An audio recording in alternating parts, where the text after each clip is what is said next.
Hello everyone, hopefully তোমরা সবাই খুব ভালো আছো, সুস্থ আছো। আমি শুভদীপ মোটামুটি বেশ ভালো আছি। সকলকে গুড ইভিনিং। এখন বাজে ওই মোটামুটি প্রায় 4:30 পৌনে 5টা মতো। আর তোমরা তো জানোই যে আমরা এখন আছি তারাপীঠে। পুজোর সমস্ত ব্লগ তোমাদের সঙ্গে শেয়ার করেছি। আজকে সকালেই আমরা পৌঁছেছি আর সকালেই আমরা পুজো দিয়ে নিয়েছি।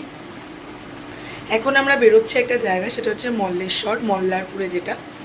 তো ওখানে গিয়ে আমি তোমাদের সঙ্গে ভিডিও শেয়ার করব। অলমোস্ট রেডি হয়ে গেছি। এখানে আমি রেডি হয়ে গেছি, মিছরি, এখানে দীপ, তাপসদা, সবাই আমরা রেডি হয়ে গেছি। ওই রুমেও আমাদের যারা যারা আছে সবাই রেডি হয়ে গেছে। এবার শুধু বেরোবো।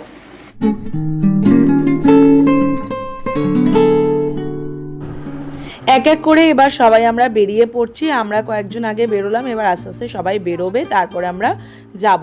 তার আগে তোমাদেরকে একটু দেখিয়ে দিই, এখন আমরা হোটেলের সামনেই রয়েছি। আর আমরা উঠেছি হচ্ছে হোটেল অনন্যাতে। 1 বছর আগে কিন্তু আমরা এই হোটেলেই এসেছিলাম এবং এখানকার সার্ভিস এত ভালো ছিল যে আবার আমরা এই হোটেলেই উঠলাম। মানে আমরা বিয়ের পরে প্রথম এই হোটেলেই এসেছিলাম।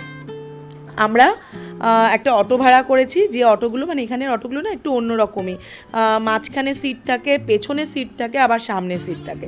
আমরা একটা অটো বুক করে নিয়েছি, আমাদের 10 জন, 2টো বাচ্চা মিলিয়ে। তো সবাই মোটামুটি বসতে পেরেছি। আর এখন আমরা বড় রাস্তায় উঠবো, আমাদের হোটেলের ভেতরের রাস্তা থেকে। ব্যাস এবার বড় রাস্তাতে চলে এসেছি। আর এখানে না পুরোটাই হাইওয়ে, আর চারিদিকে মানে প্রচুর প্রচুর রিসর্ট, হোটেল ভর্তি। মানে এনি টাইম তোমরা এলে কিন্তু হোটেল এখানে পেয়েই যাবে, কোনো প্রবলেম হবে না। তবে হ্যাঁ, বিশেষ যে অমাবস্যাগুলো থাকে, কৌশিকী অমাবস্যা, ফলহারিণী অমাবস্যা, সেগুলোতে হয়তো একটু টাফ হয়ে যাবে, কিন্তু এখানে কাছে দূরে মোটামুটি তোমরা হোটেল, রিসর্ট এগুলো পেয়েই যাবে। রাস্তাটা দেখে একদম মন ভরে যাচ্ছে। চারিদিকে মাঠ আর মাঝখানে রাস্তা, ভীষণই ভালো। ব্যাস এবার চলে এলাম মল্লেশ্বরে, মল্লারপুরে আর কি। মল্লারপুর একটা স্টেশনও আছে, তারাপীঠ আসার পথেই পড়ে আর কি, রামপুরহাটের অনেকটাই আগে, 1-2টো স্টেশন আগে। মল্লারপুরের মল্লেশ্বরের মন্দির ভীষণ ভালো, ভীষণ জাগ্রত একটা মন্দির। চলো এবার তোমাদেরকেও সেখানে নিয়ে যাই। এখানকার সন্ধান কিন্তু সবাই জানে না। হ্যাঁ, তো আমরা আগেরবার এসেছিলাম আমার বাবার সঙ্গে। বাবা প্রথম এটা মানে আর কি এটা সন্ধান পেয়েছিল, তো পাপি আমাদেরকে নিয়ে এসেছিলো, তারপরে আমরা এই এলাম। আগেরবার আমি শুভদীপ যখন এসেছি তখন কিন্তু আসতে পারিনি, তখন আমরা মানে সময় হয়ে ওঠেনি। এবার আমরা ঠিক করে এসেইছিলাম যে আমরা আসবই। আর তাপসদার একটা এখানে একটা মানে মানসিকও ছিল, মানে এখানকার যে মা আছেন, এটা হচ্ছে তারা মায়ের মেজ দিদির মন্দির। তো সেখানে তাপসদা বেনারসি শাড়ি দেবে বলেছিল, তাই বিশেষত আসা।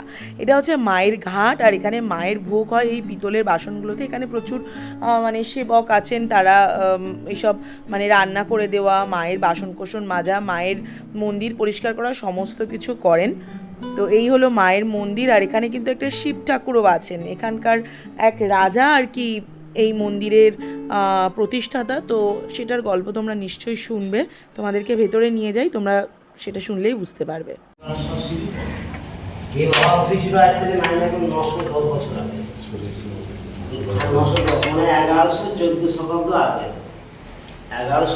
শতাব্দ আগেকার মন্দির, মানে বুঝতে পারছেন প্রায় 905-10 বছর হয়ে গেল এই বাবা ওঠা। আর এই যে বাবা ওঙ্কার বুঝতে পারছেন, এই যে ওঙ্কার বাবা হচ্ছে ওঙ্কার শশী। ওঙ্কার ওইখান থেকে বসে বুঝতে পারবেন যে ওঙ্কার বাবা। হ্যাঁ, বুঝে গেছে ওঙ্কার বাবা, ওঙ্কার বাবা। আর এই জলটা দেখছেন না, এই জলটা হচ্ছে মা গঙ্গা। এই গঙ্গাকে নিয়ে ডুবে আসে এখন। এই যে অটোমেটিক হ্যাঁ জলটা, হ্যাঁ আস্তে আস্তে ওঠে, তো অনেকটা উঠে যায়। এই জলটা, এই যে মা গঙ্গা, মানে শিব গঙ্গা যাকে বলছে, এই গঙ্গা, এই জলটা কিন্তু সবসময় পাতাল থেকে উঠে আসছে। বাবাকে এই গঙ্গা যেমনি ফটো দেখবেন, বাবা শিবের ফটোতে জটা থেকে গঙ্গা বেরোচ্ছে, তো কিন্তু এখানে বাবার তো জটা পাবেন না, এই বাবার গাটাই হচ্ছে জটা, যার জন্য মা গঙ্গা বাবাকে কাজ করি আসে। 365 দিন আমার এই জলটা শুকোয় না, এইভাবেই বাবা ডুবে থাকে। যেমন ধরুন বাড়িতে সেগুলো মোয়ানিতে রাখে, পুজো করো তো শিব কিন্তু শুকিয়ে রাখতে নাই। যখন আপনি পুজো করছেন, শিবের পুজো করছেন, হয়তো শিবলিঙ্গ 10-15 ভান্ডাতে কিনে নিয়ে গেলেন, কালো হোক কি সাদা হোক যাই হোক আর কি, যে আপনি হয়তো পুজো করছেন, একটা পাথরের মধ্যে রেখে দিয়েছেন, একটা পাথরের মধ্যে যদি আপনি শিব রেখে দেন, শিবটুকু আপনি চান করাবেন, চান যখনই করাবেন তখন দেখবেন জলটা বাবা শিবকে স্পর্শ করে থাকবে। আর শিব কোনো শুকিয়ে রাখতে নাই, সবসময় জল রাখতে হবে বাবাকে। তাই বলে কি একবার হল প্রচুর জল তা না, একটু যেন জলে ভিজে থাকবে। ভিজে থাকবে। ওটা কিসের ব্যবস্থা এ করা এসি ছিল না, এটা তো এসি। হ্যাঁ এই এসি চলছে, আর ওটা ইয়ার করা, ওটা ইয়ার করার সিস্টেম করা আছে। আর এখন চলছে বর্তমানে একটু এসি চলছে। আচ্ছা আচ্ছা, সেই 910 বছর আগের কথা বলছি। আচ্ছা, তখনকার দিনে আমাদের পূর্বপুরুষ কিছু পান্ডা ছিল। তখনকার দিনে সেই পান্ডা দিকে রাজা কিন্তু বলেছিল যে আমাকে বাবা মহাদেব এখানে দর্শন দিয়েছে, বাবা মহাদেব এখানে আছে স্বয়ম্ভু, আমি দেখা পেয়েছি, আপনারা বাবার সেবাটা চালালেন। অল্প অল্প ওখানে করে জমি দিয়েছিল পান্ডা দিকে, 2-4 বিঘা করে জমি দিয়েছিল তখনকার দিনে পান্ডা দিকে।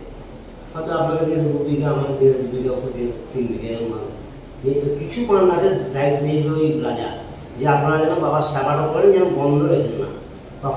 তখন থেকে কিন্তু আমাদের বংশ পরম্পরা খুঁজে চলে আসছে, আমরা করছি আর কি বংশ পরম্পরা। আচ্ছা, এবার যে মল্ল রাজা ছিল, সে রাজা এবং রানীমা ওদের কিন্তু সন্তান ছিল না, বুঝতে পেরেছেন তো? সন্তান ছিল না। বাবা মহাদেবের আদেশে, বাবার দয়াতে, বাবার আশীর্বাদে রানীমা একটা পুত্র সন্তান হয়েছিল, বুঝতে পেরেছেন তো? তার পরিবর্তে রাজা খুব খুশি হয়েছিল। রাজা বলে বাবা আমরা যখন পুত্র সন্তান, রাজা রানীমা নিঃসন্তান বাবা মা ছিল, সন্তান ছিল রানীমা। তার বাবা ওই রাজার একটা আকাঙ্ক্ষা ছিল যে আমার স্ত্রী একটা সন্তান হলো না, মানে আমার যদি পুত্র সন্তান হতো আমি রাজ্য চালাতাম, বা ছেলেকে নিয়ে আমি মরে গেলে আমার ছেলের রাজ্য চালাতো, এইভাবে একটা রাজার দুঃখ জন্য সেই দুঃখকে কিন্তু বাবা পূরণ করে দিয়েছিল। বলে তো চিন্তা করিস না, হ্যাঁ তোর স্ত্রী একটা পুত্র সন্তান হবে, সেই সন্তানই দেখবি রাজ্য চালাবে, হ্যাঁ তুই পুত্রের বাবা হবে। তা সে তাই হয়েছিল, তাই বাবা মহাদেবের দৌড়তে, বাবা আদেশে, বাবা দৌড়াতে রাজার সন্তান হইল। তার 1-1.5 মাস পর রাজা রানীমা এখানে পুজো দিল, মানে এমনি কর্ম এনে বেলপত্র এনে, হ্যাঁ পুজো দিলেন। এই বলে বাবা, তখন কিন্তু বাবার মূর্তিটা অল্প দেখা যাচ্ছে, পুরো জঙ্গল ছিল, মাটির মধ্যে জঙ্গল ছিল, যেমন সিনেমাতে দেখায় আপনার একা জায়গায় শিব, বাবা হাত থেকে জ্যোতি বেরিয়ে গেল, সেখানে স্থাপিত হয়ে গেল শিবলিঙ্গ, তাই তো? জ্যোতির্লিঙ্গ স্থাপিত হয়ে গেল, সেই ধরনের ছিল, সেই ধরনের হয়েছিল। নিয়ে বাবা ওই রাজাকে বললে, এবার রাজা বললে বাবা আমার যখন সন্তান দিল তুমি কিছু খুশি হবে জানাই। আবার বাবা মহাদেব স্বয়ং সব দেখা দিল রাজাকে রানীমাকে, নিয়ে বললে তোরা যখন পুত্র সন্তান পেলি আমার দৌড়তে, তখন এক কাজ কর, এই জঙ্গল কেটে জায়গা কিনে আমার মন্দির করতে, আর কিছু পূজারী বামনের ব্যবস্থা করতে, আর দিকে দিকে প্রচার করতে আমি এখানে আছি। তখন থেকে সে রাজা কিন্তু প্রচার করে গিয়েছিল এই বাবার ব্যাপারটা। তখন তো এবার বংশ পুজো চলে আসছে, নিয়ে পান্ডা দিকে দায়িত্ব দিল রাজা যে আপনারা পুজো করেন। তখন থেকে বংশ পরম্পরা আমাদের পান্ডারা সব সেবা করে চলে আসছে। আচ্ছা, রাজাই প্রচার করা ছিল যেখানে বীরভূম জেলার মল্লেশ্বর বাবা আছেন, এইখানে জায়গাতে বাবা মল্লেশ্বর উঠেছেন, বাবা মহাদেব স্বয়ংভূ বিরাজ করছেন, এইভাবে প্রচার করেছিল। তখন থেকে সব যাত্রীরা ভক্তরা আসছে। এই হচ্ছে বাবার হিস্ট্রি। সে রাজাও মরে গেল, রাজার ছেলেও মারা গেছে, রানীমাও মারা গেছে, কিন্তু ওই রাজার নামটা এখন আছে। যে রাজার মন্দিরটা মেন তো রাজাই করে দিয়েছিল। রাজার নাম ছিল মল্লরাজ, দিয়ে মল্লরাজ, তাই বাবার নাম হচ্ছে মল্লেশ্বর সিং। বাবা বলেছিল যে তোর নাম মল্লরাজ, তাই আমার নাম রাখবি মল্লেশ্বর সিং। তখন থেকে বীরভূম জেলার জায়গাটার নাম হচ্ছে মল্লারপুর, বীরভূম জেলার গ্রাম মল্লারপুরের মল্লেশ্বর সিং। এই হচ্ছে বাবার ওই মায়ের ও মা হচ্ছে আপনার ওই তারা আমার মেজ দিদি, মেজদি। মৌটির নাম শুনেছেন? মৌটির মা হচ্ছেন বড় মা, ইনি মেজ সিদ্ধেশ্বরী মা, তার মা হচ্ছেন ছোট বোন। এরা 3 বোন।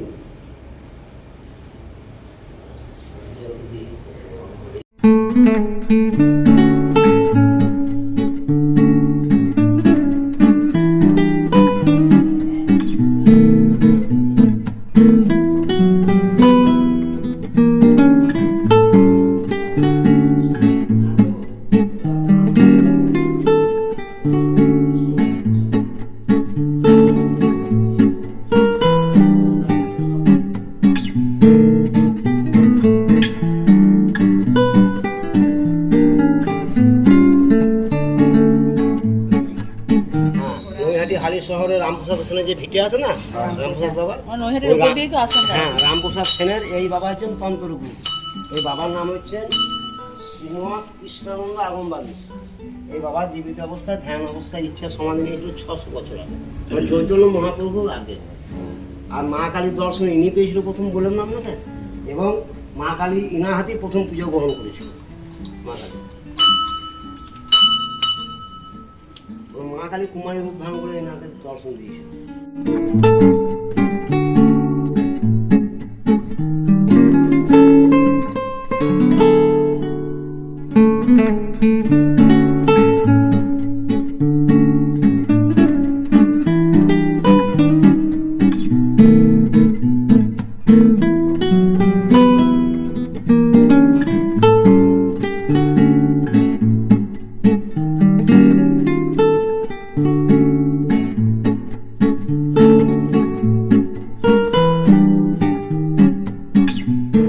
তাপসদা মায়ের কাছে বলেই গেছিল যে একটা বেনারসি শাড়ি দেবে, তো এবার সেই বেনারসি শাড়িটা এনে নিজে হাতে মায়ের গায়ে একদম পরিয়ে দিল। ওনারা পরের দিন মানে কাল মাকে ভালো করে শাড়িটা পরিয়ে আমাদেরকে ছবি পাঠাবে, সেটাই ওনারা বলেছেন।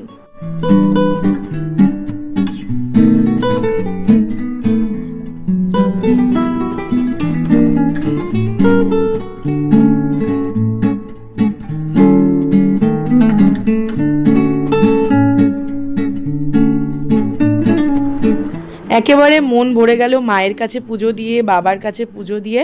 এবার আমরা ফিরছি তারাপীঠ, মল্লেশ্বর থেকে তারাপীঠ ফিরছি।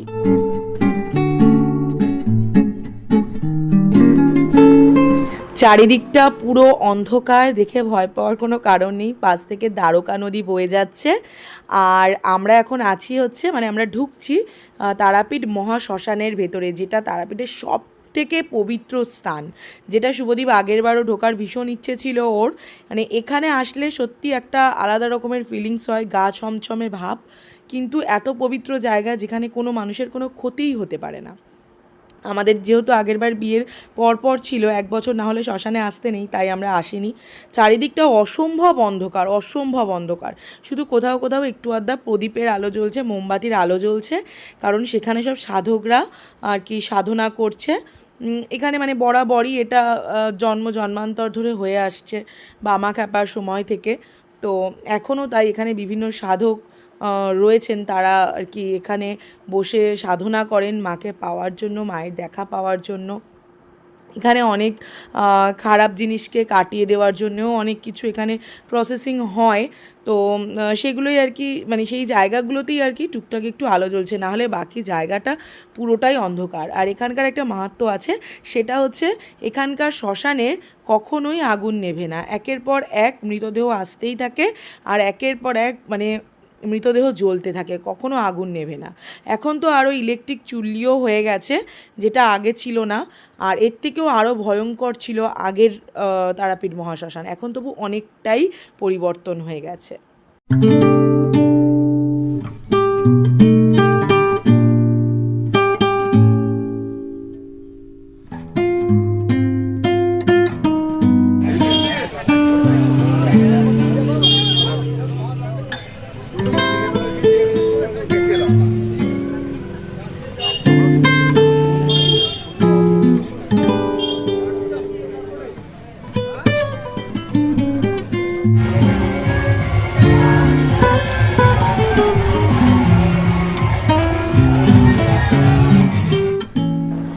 মহাশ্মশানের একটা কমিটি থেকে একটা সুন্দর এখানে একটা বিনোদনের আর কি আয়োজন করা হয়েছে।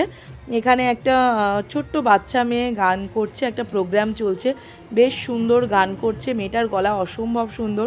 আমরাও এখানে দাঁড়িয়ে কিছুক্ষণ স্তব্ধ হয়ে গেলাম, কারণ মেয়েটা এত ভালো গান করছে যে আমরা একটু দাঁড়িয়ে দেখতে বাধ্যই হলাম। তো এরপর আমরা এখান থেকে বেরোবো, তো তার আগে তোমাদের সঙ্গেও এত সুন্দর দৃশ্যটা একটু শেয়ার করলাম। প্রতিটা মানুষ ওই গানের তালে তালে নাচছে, মানে এতটাই ভালো লাগছে সবার। তো তোমাদের সঙ্গে একটু তাই শেয়ার করলাম, তোমরাও জানিও কেমন লাগছে।